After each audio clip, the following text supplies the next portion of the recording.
And up all the way to the top of the mast for the first and possibly the last time ever on Honu. It's like a bucket list thing you've been wanting to do. I've been wanting to do it, and every time we've gone to the spreaders because it's never been rigged properly to go all the way up. So now Ryan had to go to the top of the mast, so now it's my turn. To rig it properly, I have to take the topping lift off the boom so we can have a backup that goes all the way to the top with the main halyard. Yeah. So here we go, 60 feet in the air. Here we go. We can go across the oceans and see the world tonight. Oh, say hello to the mountains and watch the new sunrise. But no matter what the country, the city, the street, by land or by sea, together forever is my favorite place to be. Get my morning workout. Hello. So where's Kelsey? Kelsey. Boom, there she is. Hello. You look so relaxed. I don't like the springiness that it is up here. Yeah. That's weird. Ta-da! Sticks the landing. It started raining while I was up there, so quick deceleration. How was it? Yeah, it was cool. You could see the water. You could see the water in all directions. And I just had to keep thinking, okay, I've jumped out of planes. Like I had to tell myself, you can do this. And you've been working your way up. This is only 10 foot more than you've done. Yeah. I noticed that I have to just keep going. If I stop to like think about what's happening, I'm like. I had to convince you that you weren't quite to the top though. I know. I got all the way up. There's a camp here. He's like, yeah, no, you can't see the top of the mast. I was like, oh dang. But I did it. Yeehaw.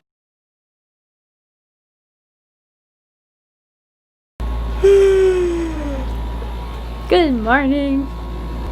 We are at Silent World Dive Shop and we're about to go to Charleston today for a 3-day sail up north. And we've been here about like 2 weeks. We are in lovely Key Largo. We have a weather window to move north. I'm saying like 3 days, but we're gonna be hopping in the Gulfstream. We're gonna go from here all the way to Charleston. It's like 400 or 500 miles. But because we're gonna be riding in the Gulfstream, we're gonna be making like pretty good time. So it might actually be significantly less than 3 days. We can't actually we usually like to leave first thing in the morning, like really early. And we can't leave because we can only get out at high tide here, even us, a catamaran. So we're waiting for high tide, which is about 12:30, noon-ish. And in the meantime, we've kind of saved some boat chores to do this morning. So we need to fill up the water tanks, put some things away, tools away, stuff like that. And a big one is I need to go up the mast and change the steaming light. It died when we were coming here from USVI's. So we're gonna do that. And we're gonna hang out a little bit with our friends. Our friends, Brad and Shelby, own the spot, and there's a slip back here that was like just big enough for us. We are 23 feet wide, 23.3 feet wide, and the slip is like 24 feet wide. We actually had to come in with no fenders and then get into position and then like squeeze the fenders in because it was just that much room. So it's really tight, but we fit. So it's kind of nice to have a spot behind your friend's place like this. So I replaced the bulb in our steaming light. It's one of those things where like it really doesn't make a big deal. Like it's not gonna sink the boat, but when we're out there, I don't want those big barges being confused. So I fixed it. Yay! Yay! I think that's it. I think we just need to clean up the boat now. We're good. Woo! High five, Kira. Where's Dad? Who's high? You gonna get scuba certified, Kira? You get certified? Yeah. Yes. You said at age 10 they can get scuba? Mm-hmm. Age 10 you can start scuba diving. Technically they can do a bubble maker at 9, but age 10 they're gonna get fully certified. Yay. They just can't go all to 60 feet, they can go to 40 feet. But alright, so at age 10 we'll be back. come see Uncle Shelby and Brad. What are you doing, Ryan? Aside from lounging like a sloth, I'm trying to file for unemployment. You have to do it every week. I still haven't gotten any unemployment money. How long has it been? It's like been more than a month. But I keep trying because we need money. I am looking for like work, but it would be nice if we had unemployment to help supplement like paying for food and stuff like that. How do you like hanging out in a dive shop? Here, where's the octopus? Octopus? Aria like the octopus. Kira and Aria hanging out at the dive shop.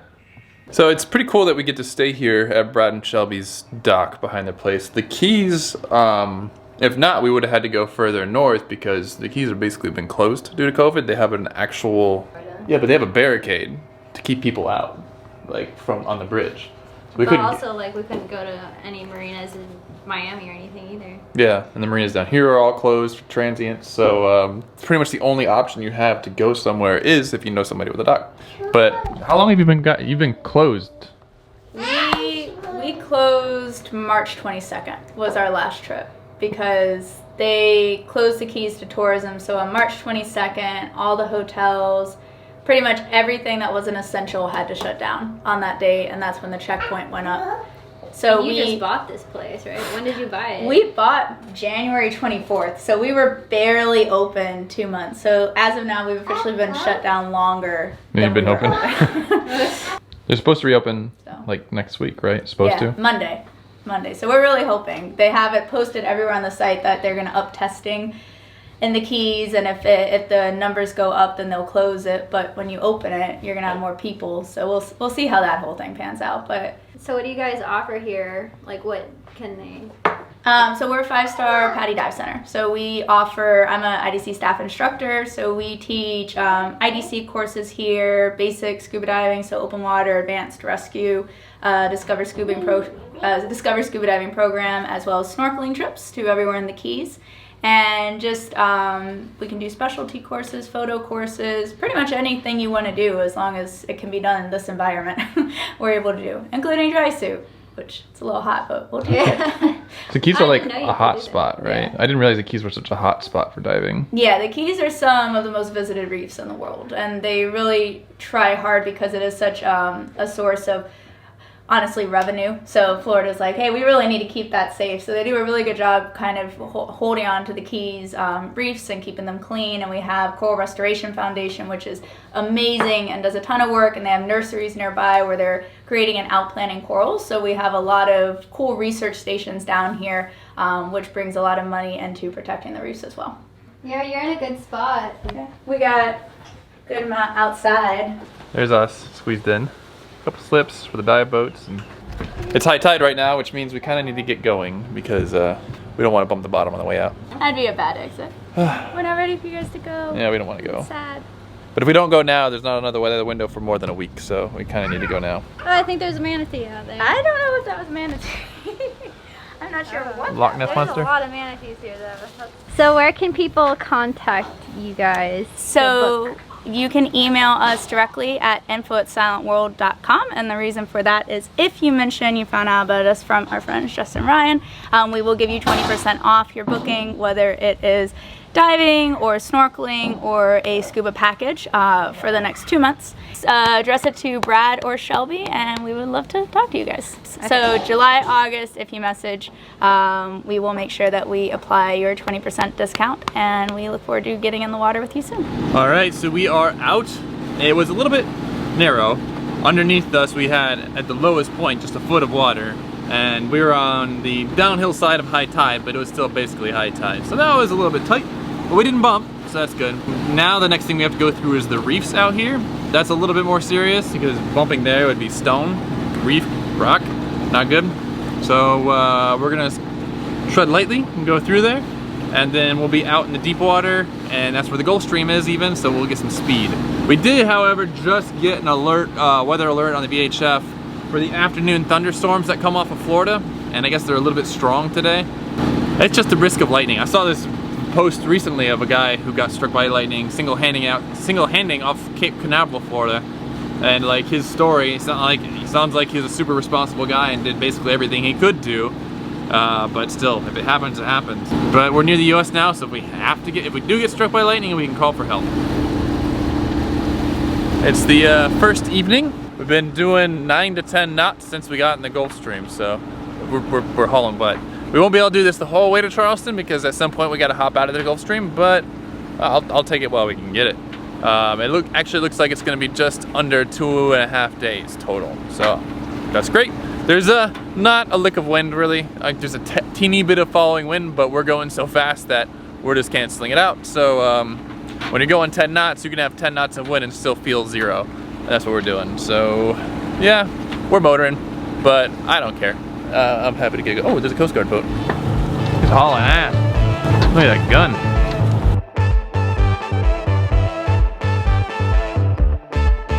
Wake! We have let ourselves have a little bit of a treat. Today we ran the generator just so that we could run the air conditioning, because it was like 98.5 degrees out in the cockpit, and there's no wind. Sweltering hot. We can't do it the whole way though, so we're gonna have to turn it off here in a second. But we're going to evening time, and the further north we get, the cooler the night times get. So I'm looking forward to not having 98.5 degree cockpits all day. There's a cruise ship? I told you there's a cruise ship. I thought they were Corona ships still. The Corona ship. There's the city.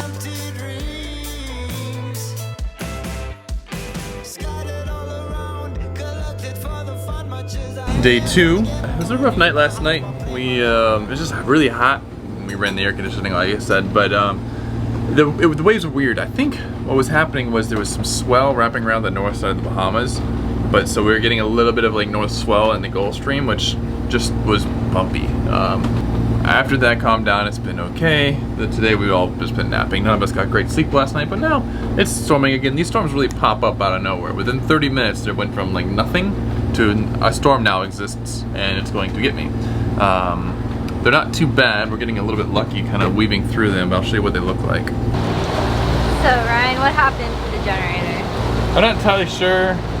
It's been getting more and more difficult to start over the past couple months, and today I just can't get it to start. I suspect it's like this control panel. Something's wrong with the control panel. So I don't know, like, do the switches still work? They got rust and stuff on them. I don't know. I think the machine is fine, it's just the brains that are bad.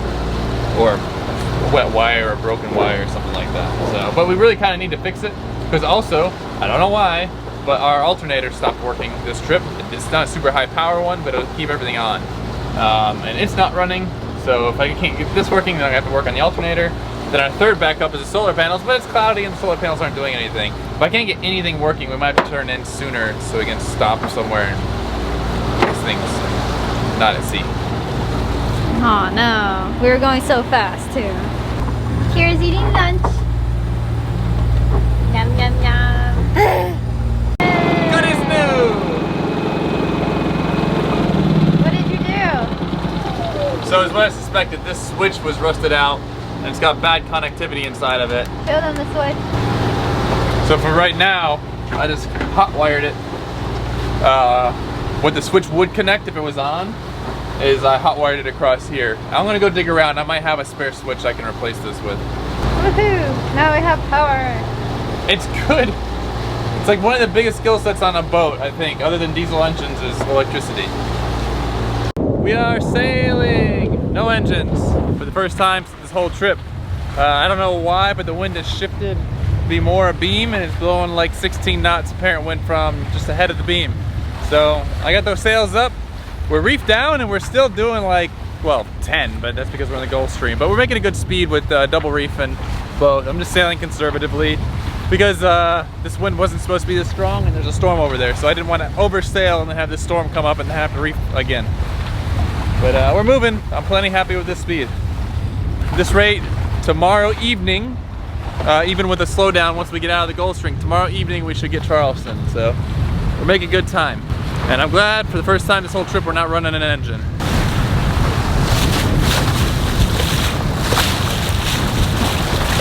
It's our second morning, probably our last morning out here. We'll probably make it in before sunrise tomorrow.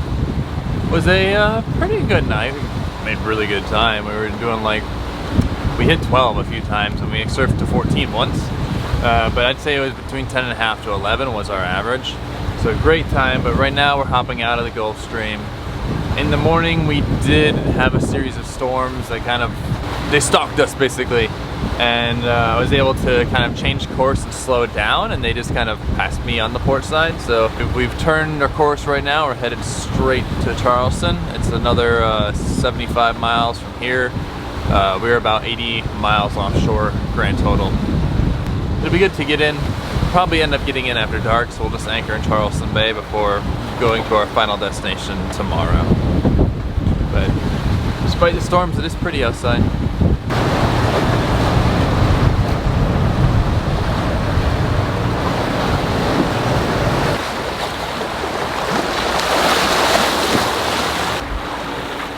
Arya, look!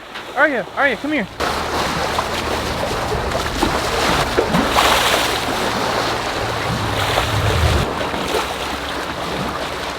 So I was down here doing my engine checks. I check the engines between every 12 to 24 hours of use, just to make sure everything's good, oil check, sail drive, you know, just everything. And I was down here and I could hear squeaking. And I was like, what is that squeaking noise? I'm not, and like, it almost sounds like dolphins. And I look out the window and there's dolphins. It's like right outside the bedroom window. I guess their soundings or squeaks or whatever you call them are a lot more prominent when you're in the engine room and like there's a sail drive sticking into the water and it transmits them. I'm not really sure why it's so loud in the room, but I can hear the dolphins from inside the boat, which is pretty crazy. And it's always cool just to have dolphins right outside your bedroom.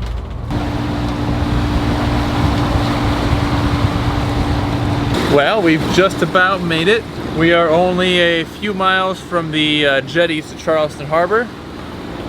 Once we're in there, we'll have protected water. It looks like there's like a little sailboat regatta or race or something going on. There's all these boats zipping around. And what's today, Friday? There's a fair bit of traffic in the Charleston shipping channel, which is usual for here. Unfortunately, the current's coming against us, so it's going to be a slow going in against the current bit. We've been moving for the past 7 months, so we're ready to take a break and fix the boat, work on ourselves, eat better, work on our bodies, stuff like that. Scared of that boat. In my defense, I wanted to make sure we got across the channel and in a good spot before he passed us. Those things always move faster than you think they move. And I did it. It was just the right timing. Gotta get ready to be waked. It's coming. So it's red right return normally, but we're gonna take red down the port side, so red left return, and then green's even farther left. We're just staying out of the channel. There's more current in the channel because it's deeper, and that's where the big boats like to be. So we're on this sidewalk, which is just like they taught us in sailing school. The whole ocean, it's not like a little wave, it's like a tsunami. The whole ocean is 3 feet taller behind him, and that's 3 feet of water just rushing in. There's another ship.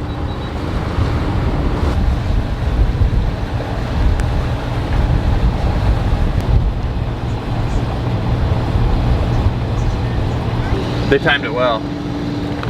Yay! I know. So we are in Charleston, anchored out. We are exhausted and time for boat projects. So probably our videos from now on are going to be mostly boat projects. Well, not forever. Well, yeah, it's working on the boat season, so you're going to see a lot of fixing the boat stuff from now on. We'll play some, maybe, a little bit. Yeah. It's hard to just work. All right.